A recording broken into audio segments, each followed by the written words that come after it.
ये रबड़ भी फिर चेंज करवाना पड़ेगा कुछ टाइम बाद, क्योंकि ये तो दब जाएगा ना। तो दब जाएगा तो खत्म थोड़ी होगा, लोहे में टकराएगा नहीं ना, दब जाएगा। उधर जाएगा, लोहे में टकराता है ना, इसलिए हो जाती है।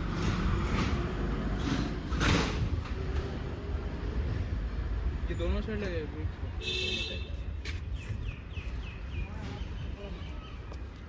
और थोड़ा सा